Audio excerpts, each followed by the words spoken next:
Okay, since I figured I had this engine out of the car, I would just go ahead and show the process or the procedure I'm going through to get the timing belt on it. You can see the wrench up there on the cam. I've got a second wrench that's going to go on the intake cam on the back here, and I'm going to use that to get the cam pulleys phased just right to get the timing correct. And I'll bring you in close here in a second to show you the timing marks. But one thing that I'm doing to make my life easier for the moment is I've got this spring disconnected. That will pull the tensioner up up to tension the belt, the timing belt. Now, a word of caution: if you choose to disconnect that spring with it in the car, it could very possibly be an enormous fight to get the spring reconnected while in the car. So that's one of those things to kind of do at your own risk. If you can do it, if you can put the timing belt on without removing the spring, you might save yourself some hair pulling, but that's entirely up to you. There's probably a tool that's specifically made to hold the tensioner out of your way, or I shouldn't say out of your way, but in a more opportune location. But under the circumstances with this engine out, I figured it easier to just go ahead and do it this way.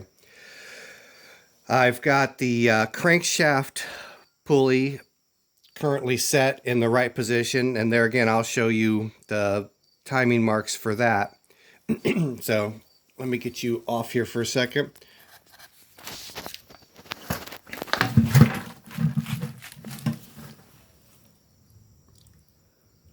Hopefully you can see that little notch on the top there and how it aligns with the web, the aluminum web of the front cover. That is supposed to be the correct timing alignment for the crankshaft pulley. Now here's where it gets a little bit confusing. These pulleys here are interchangeable by the looks of things. That's why there's an I and an E on them. And you see that there's a mark down there for the E and a mark there for the I. You have to really kind of look for the I mark, with it only being on a half of a tooth there. Any rate,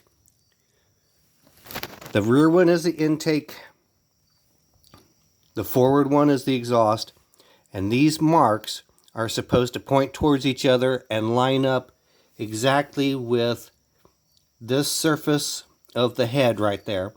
And there's marks on the back side also, if that helps to if that's easier for you. So anyways, you can see they're a little out of alignment right now. I'm going to have my assistant eyeball it from the backside and use a couple of wrenches on these flats on the cam to hold the cams in place as I start to start to install the timing belt. Now obviously they make a specialized tool for this, and I could take the time to build the tool, but I don't do these timing belts enough to bother making the special tools, so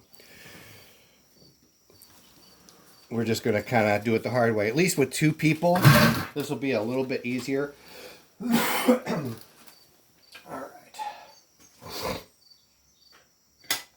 And I'll kind of guide you. So go ahead and get in position. You probably want to be as high on the wrenches as you can to get as much leverage as you can. And I'm going to get in the way of the camera a few times here probably. Okay, can you hold that there?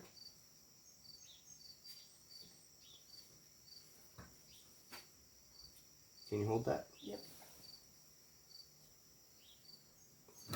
Can you hold that?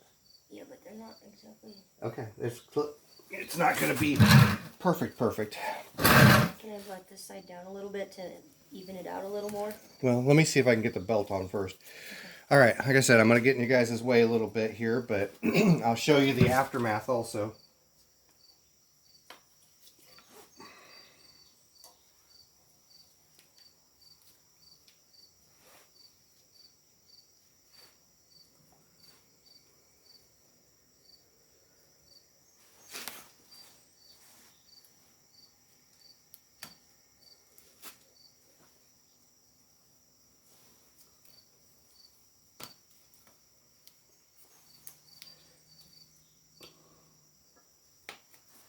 There, the belt's started. Now I just have to slip it back.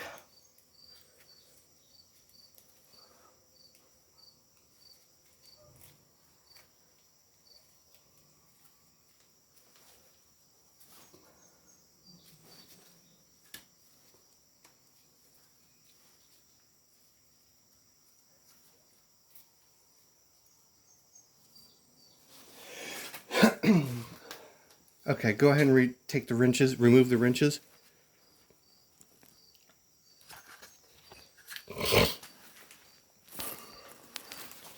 Okay, now I'm going to start to tension up the tensioner.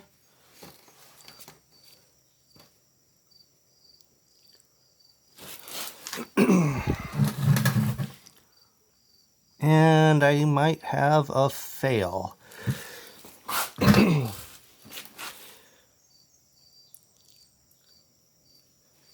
Alright, I'm going to pause the camera here for a minute, and I'm going to rotate the crankshaft and see if I missed my timing marks or not.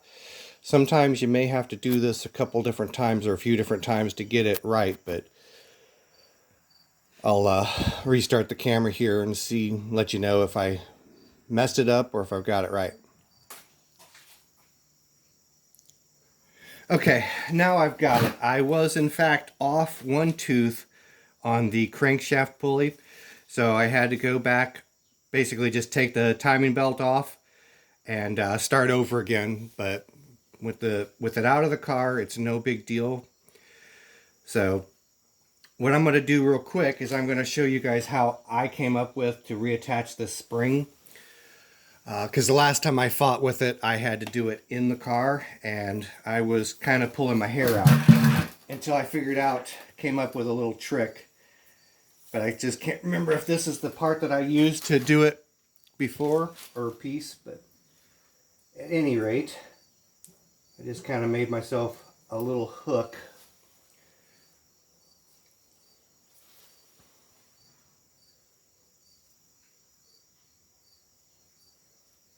I let the hook kind of do the dirty work for me.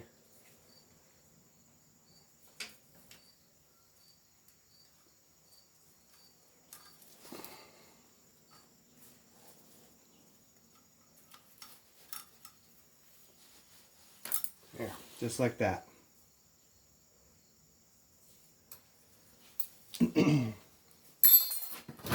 That made my life a whole lot easier. So let me take you off the mount here.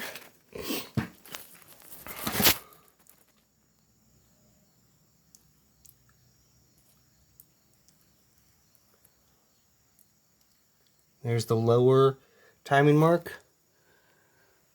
And there's the upper intake and exhaust timing marks. So usually when I get to this point, I will set it up in such a way that I can kind of rotate the engine around a couple of revolutions and make sure that everything stays the way it's supposed to be.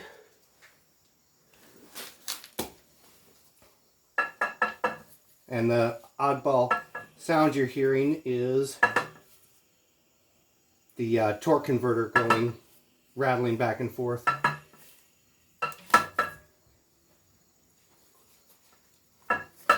Which I'll get those bolts or those nuts tightened up here later on. So I've got the spark plugs in it now, so it's not turning over too easily, but I'm going to get this back to where I started from and double check it.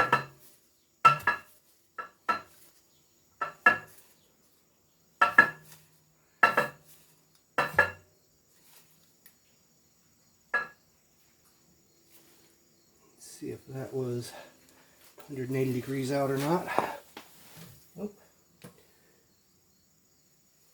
So I am happy with that.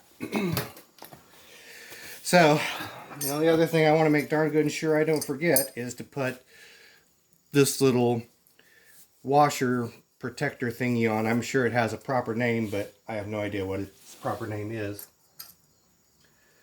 But I do not want to forget that. Actually, I got to put the timing belt covers on before I can even put that on, but regardless, I don't want that part to get forgotten about. So at any rate, I believe that is that. I think these things stay tensioned up the whole time. I don't think it has, if I remember correctly, I don't believe it has any effect on how the timing belt tensioner operates. But anyways, you can see why I'd much rather do this out of the car than in the car at this point. So that's the end of this little tutorial. And hopefully I didn't give you guys any information that's wrong. So I'll catch you guys later.